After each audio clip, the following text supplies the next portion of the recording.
STF dá até dia 14 para Estados e União fecharem acordo sobre ICMS de combustíveis.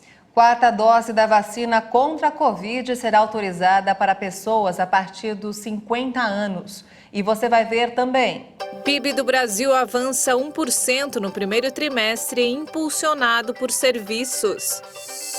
Operação Payback cumpre 15 mandados de busca e apreensão no Distrito Federal. Combates se intensificam e russos já controlam 20% do território da Ucrânia.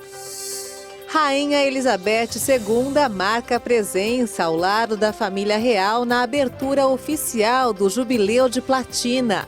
Agora, no Jornal das 18h30. Boa noite, são 18h31. Boa noite, você acompanha agora as principais notícias do Brasil e do mundo desta quinta-feira. O ministro André Mendonça, do Supremo Tribunal Federal, deu até o dia 14 de junho para que os secretários estaduais, o governo federal e o Congresso cheguem a um acordo sobre as mudanças na cobrança do ICMS sobre combustíveis.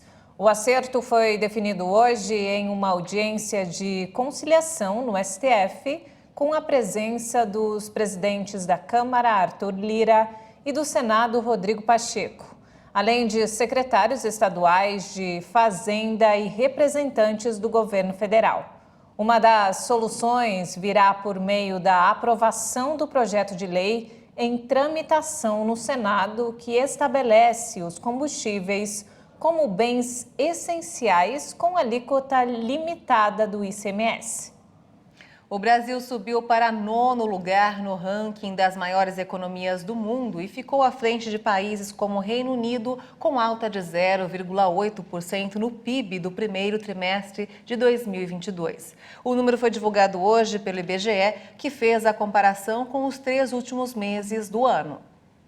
O setor de serviços avançou e contribuiu com o bom resultado do PIB do primeiro trimestre. A economia brasileira cresceu 1% nos 3 primeiros meses do ano. Segundo o IBGE, o país totalizou 2 trilhões e 200 bilhões de reais no primeiro trimestre. Na comparação com o mesmo período de 2021, a economia cresceu 1,7%.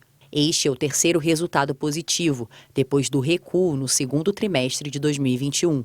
Os dados também mostraram um crescimento de 4,7% no acumulado de 12 meses. Além da alta no setor de serviços, também houve leve alta na indústria e queda na atividade agropecuária. O bom resultado do primeiro trimestre em indicadores antecedentes positivos nos últimos meses tem levado a uma revisão para cima das projeções para o crescimento da economia em 2022. Analistas apontam para um avanço do PIB acima de 1% no ano, enquanto o governo estima uma alta de 1,5%.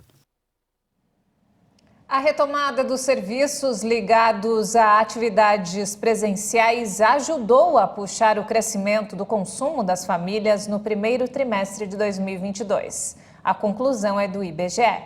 O consumo das famílias aumentou 0,7% no primeiro trimestre de 2022, ante os 3 meses antecedentes, feito o ajuste sazonal.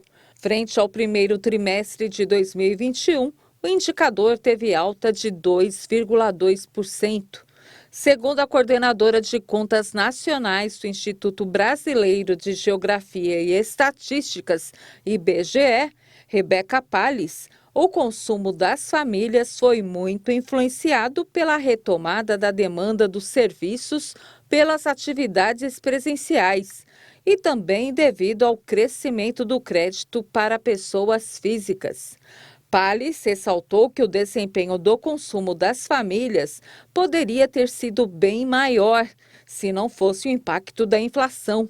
O índice de preços ao consumidor amplo, IPCA, teve alta média de 10,7% no primeiro trimestre de 2022, frente a igual período do calendário anterior, enquanto a variação no primeiro trimestre de 2021, ante o exercício antecedente, tinha sido de 5,3%.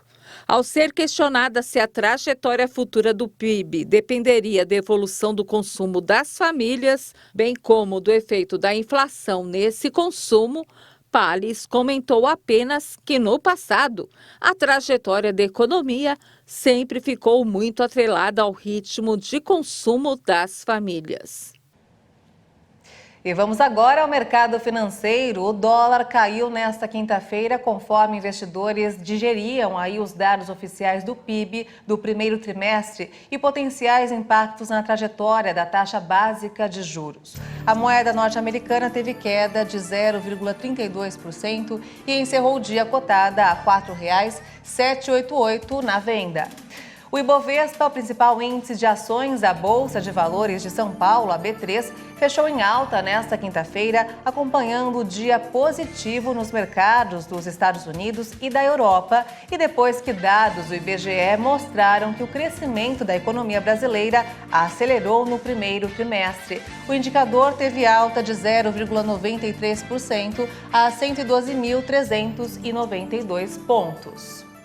E a lei que fixa o valor do salário mínimo em R$ 1.212 foi publicada hoje no Diário Oficial da União. O piso nacional foi assinado pelo presidente do Senado, Rodrigo Pacheco, após ser anunciado em dezembro pelo presidente Jair Bolsonaro. Na época, a medida provisória elevou o mínimo em 10,18% em relação aos R$ 1.100 pagos em 2021, com reposição da inflação do período. Com a alta de casos de contaminação pelo coronavírus, o governo federal vai liberar a 4ª dose da vacina contra a Covid a pessoas acima de 50 anos e profissionais da saúde. Alguns estados já haviam adotado a medida por conta própria.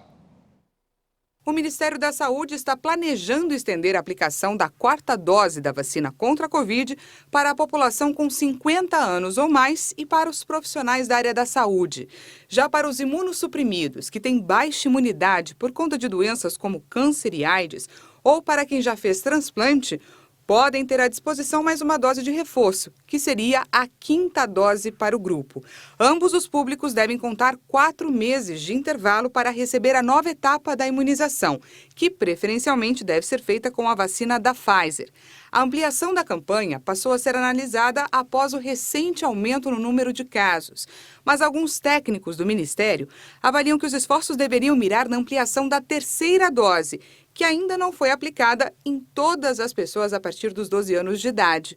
Apesar de ainda estar em estudo pelo governo federal, alguns estados já adotaram a medida por conta própria. O Mato Grosso do Sul estendeu a 4ª dose para a faixa etária de 50 anos ou mais desde o fim de março, assim como a Prefeitura de Manaus, desde o início de maio.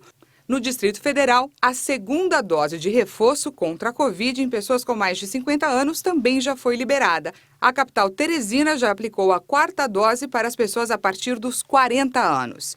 Os estados e os municípios podem avançar no cronograma antes do aval do Ministério da Saúde, já que têm autonomia para definir os próprios calendários de vacinação. E a Agência Nacional de Vigilância Sanitária recebeu o pedido de autorização da vacina Coronavac para crianças de 3 a 5 anos de idade. Atualmente, o imunizante é autorizado somente em pessoas maiores de 6 anos.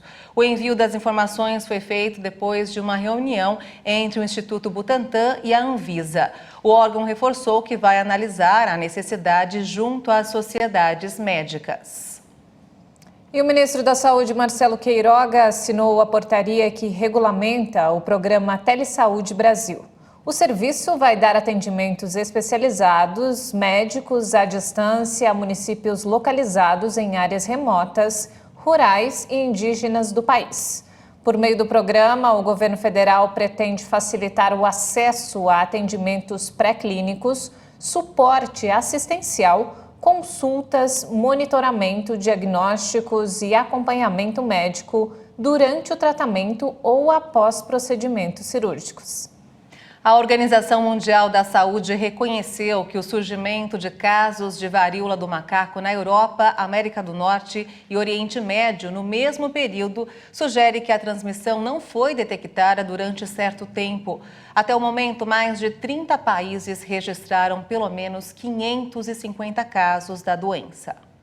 A chegada do vírus à Europa, América do Norte e Oriente Médio causou preocupação nas últimas semanas e o temor de uma nova pandemia. A OMS exorta os países afetados a ampliar a vigilância, rastrear casos em suas comunidades. Qualquer um pode ser infectado com varíola se tiver contato físico próximo com outra pessoa infectada. A situação está evoluindo e esperamos que mais casos continuem a ser encontrados.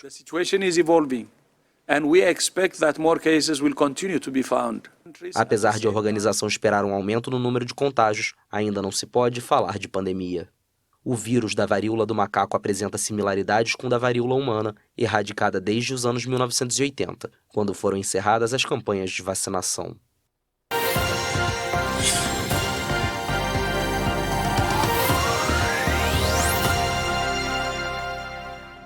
E nós estamos de volta, 18 horas e 43 minutos.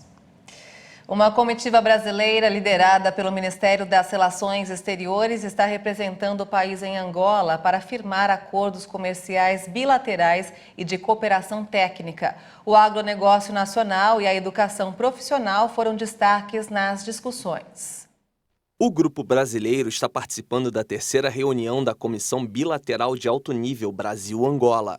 Na pauta das discussões estão temas regionais e globais, como relações econômicas e financeiras, comércio agropecuário, crédito à exportação, investimentos e cooperação no domínio da defesa, acordos de defesa, formação de militares, cooperação técnica e educacional. Outro compromisso na agenda é a presença na 27ª reunião ordinária do Conselho de Ministros da Comunidade dos Países de Língua Portuguesa, também na capital angolana. O deputado federal Davi Soares, que integra a comitiva brasileira, comentou os objetivos dos eventos na África. Foram colocadas aí diversas oportunidades de financiamento por parte do governo angolano, do Banco Mundial, e o Brasil entrando aí com know-how, principalmente no setor do agronegócio e da formação educacional representada no Senai, que já está atuante aqui em Angola, e há oportunidades para trazer mais investimentos. O governo angolano ele vem com aceno de uma legislação muito mais flexível na questão de repatriação de bens, uma carga tributária extremamente diminuta, fruto de reformas feitas nos últimos anos pelo governo angolano, enfim, dando um cenário positivo para o Brasil, positivo ao empresariado brasileiro e dando as boas-vindas a um país que precisa tanto da expansão da sua infraestrutura e de investimentos. Outros parlamentares participam do grupo, que é liderado pelo ministro das Relações Exteriores, Carlos Alberto França.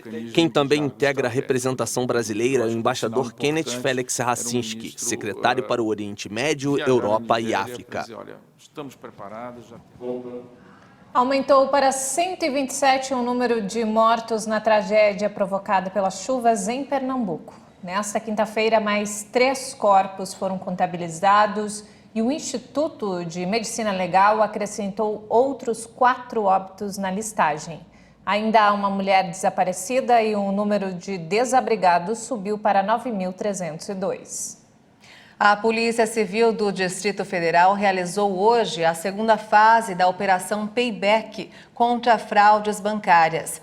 15 mandados judiciais foram cumpridos nessa segunda etapa da operação. Os policiais civis começaram os trabalhos no início da manhã desta quinta-feira. Foram cumpridos 10 mandados de busca e apreensão e 5 de prisão em Brasília e em 3 regiões administrativas do Distrito Federal. O grupo é suspeito de fraudar transações bancárias usando o Pix e já teria desviado só de um banco R$2.600.000. Os indivíduos eles foram ouvidos formalmente, alguns confessaram a prática criminosa, esclarecendo alguns pontos importantes para a continuidade das investigações, e alguns deles chegaram inclusive a realizar a devolução dos valores obtidos ilicitamente à instituição financeira. Os bens apreendidos estão à disposição da Justiça e os detidos vão responder pelos crimes de furto mediante a fraude eletrônica e associação criminosa. As penas somadas passam de 10 anos de prisão.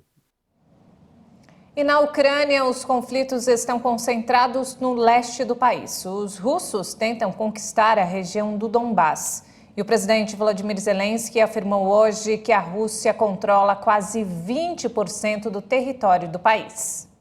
O conflito na região do Donbás começou em 2014, mas agora se encontra na pior fase. O objetivo dos russos é assumir o controle de Donetsk e Luhansk. O porta-voz das Forças Armadas da Ucrânia diz que a batalha nas ruas de Severodonetsk são intensas. O governador de Donetsk, uma das duas províncias que compõem o Donbás, disse que antes da invasão russa, mais de 1.600.000 pessoas viviam no local. Agora, apenas 340.000. O presidente Volodymyr Zelensky disse que a Rússia ocupa 20% do território ucraniano e explicou que é uma área do tamanho da Bélgica, Holanda e Luxemburgo. Ele também denunciou a violência contra os civis. Станом на сьогодні під контролем окупантів перебуває близько 20% нашої території. A Rússia ocupa cerca de 20% do nosso território, quase 125.000 quilômetros quadrados. Cerca de 300.000 quilômetros estão contaminados com minas e artefatos não detonados. Quase 12 milhões de ucranianos se tornaram deslocados internos e mais de 5 milhões, principalmente mulheres e crianças, foram para o exterior. Більше 5 мільйонів – це передусім жінки та діти виїхали за кордон. Em Moscou, o porta-voz do Kremlin reagiu hoje ao bloqueio do petróleo russo anunciados esta semana por líderes da União Europeia. Dmitry Peskov afirmou que é uma medida autodestrutiva, que vai provocar aumento de preços e desestabilizar os mercados de energia. Para contornar as sanções europeias, os russos pretendem redirecionar as exportações de petróleo para outras partes do mundo. A rainha Elizabeth II marcou presença ao lado da família real na abertura oficial do Jubileu de Platina, a grande celebração dos seus 70 anos de reinado. O momento histórico reuniu milhares de pessoas. Mas no fim do dia foi anunciado que a rainha não vai comparecer às comemorações marcadas para amanhã, depois de sentir um desconforto. A Rainha Elizabeth II foi aclamada nesta quinta-feira por uma multidão reunida em Londres para o Jubileu de Platina, as grandes festividades para marcar os 70 anos de reinado. Vestida de azul, a monarca apareceu sorridente na sacada do Palácio de Buckingham, enquanto 1.500 soldados marchavam no tradicional desfile do estandarte. Organizado há 250 anos para celebrar o aniversário do monarca britânico, o desfile coincidiu com o início dos 4 dias de celebrações pelas 7 décadas no trono de Elizabeth II. Centenas de milhares de pessoas se reuniram nos arredores do palácio, isolado por barreiras e vigiado por policiais. As bandeiras britânicas eram onipresentes, oferecidas por vendedores ambulantes ou estampadas em sacolas, balões e roupas. Os 70 anos de reinado de Elizabeth foram celebrados em outras partes do mundo. Até pouco tempo atrás, a rainha saudava as tropas a cavalo, mas neste ano, devido aos problemas de mobilidade, ela foi substituída pelo herdeiro do trono, o príncipe Charles, que aos 73 anos assume aos poucos as funções numa transição progressiva. O príncipe Harry e a esposa Meghan viajaram a Londres para a data, mas também não vão fazer aparições oficiais. As celebrações vão seguir até domingo com outro desfile, corridas de cavalo, um show de música e dezenas de milhares de refeições ao ar livre. E de volta ao Brasil, o Catavento, Museu de Ciências aqui de São Paulo, agora conta com um aplicativo de realidade aumentada. É isso mesmo, a plataforma usa a inteligência artificial para reconhecer as imagens focadas pela câmera do celular. Até algum tempo atrás, quem vinha ao Museu de Ciências de São Paulo já se impressionava muito com o que via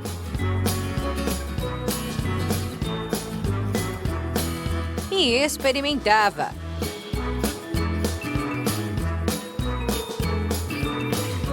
Mas agora a experiência de quem passa pelo Catavento ficou ainda mais tecnológica com o uso da inteligência artificial. Basta focar a câmera do seu celular para um dos experimentos selecionados e então clicar neste botão aqui para ter acesso a conteúdos exclusivos e em algumas das atrações aqui do Museu Catavento. Este aplicativo está disponível para os sistemas iOS e Android. E aí é só seguir as instruções. O Catavento é um museu de ciências e tecnologia, né? Então a gente, claro que o Museu de Tecnologia hoje em dia tem que ter um aplicativo, então a gente pensou na primeira fase desse aplicativo seria ter um aplicativo de realidade aumentada sobre, nessa primeira fase a gente abordou a história do edifício, então a história do ecletismo. Muita gente vem aqui no Catavento e olha esse edifício e fala assim, por que aqui tem um cachorro? Por que esses elementos que parecem um castelo? Aqui morou um rei, aqui morou uma rainha. Essas perguntas todas são respondidas por meio de conteúdos em áudio, vídeo, animações e até quizzes de 3 experimentos do museu, como os cachorros que o gerente de conteúdo citou. Aqui, por exemplo, você pode ver a raça Beagle em posição de vigilância. Museu de Ciências também é história. A história é uma ciência, né? São as ciências sociais, não as ciências humanas. Então a gente tem inclusive um andar inteiro dedicado à história, aí às ciências aplicadas, né? Nanotecnologia, a história, história da arte até, a história do próprio palácio. E com o aplicativo tem visita guiada, sem precisar de guia. Aqui nesse ponto, por exemplo, do aplicativo, você pode ver o significado desses brasões com nomes das cidades do interior de São Paulo. E quando o assunto é tecnologia, esta outra parte do museu chama a atenção. Aqui é possível fazer uma imersão na pré-história para conhecer os dinossauros brasileiros em realidade virtual. Então você está com óculos e você vê na sua frente os dinossauros que habitaram o Brasil, em diversas regiões do Brasil. É super bacana, todo mundo fica muito impressionado e conhece realmente os dinossauros que habitaram o nosso país, né? É muito interessante. Mas essa é só uma pequena parte do museu que tem muito a ensinar, como afirma esta professora, que trouxe os alunos para complementar o que aprenderam em sala de aula. Nós estudamos todo esse conteúdo, sistema solar, a natureza, estudamos no primeiro trimestre e como fechamento de todo o aprendizado que eles tiveram, nós escolhemos o Museu Catavento. Aqui os visitantes passeiam entre os mistérios do corpo humano, se encantam com o borboletário e com o mundo das abelhas e se reconectam com as descobertas da física e química. A gente tem 13 mil metros quadrados de área expositiva falando sobre universo, falando sobre vida, sobre engenho, sobre sociedade, com equipamentos interativos para toda a população. Mas entre as atrações que mais chamam a atenção, essas se destacam. O submarino, onde é possível simular uma viagem ao fundo do mar, e a nave espacial, que transforma o visitante em um astronauta.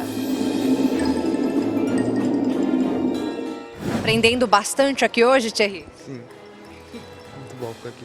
Vai voltar para casa com mais bagagem, né, mamãe? Com certeza. Vamos, até porque a gente faz comparação, né, com algumas coisas que a gente já viu, aí é legal.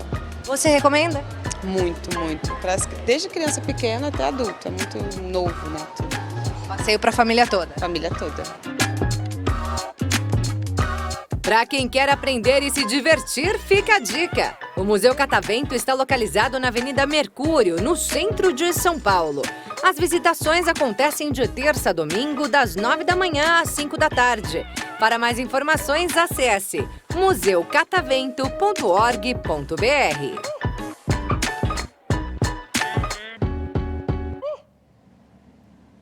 Passeio muito bacana aí para a família toda, né, Ju? Bora, eu animei. E o Jornal das 18h30 fica por aqui. Uma boa noite para você. Ótima noite para você. Obrigada pela companhia.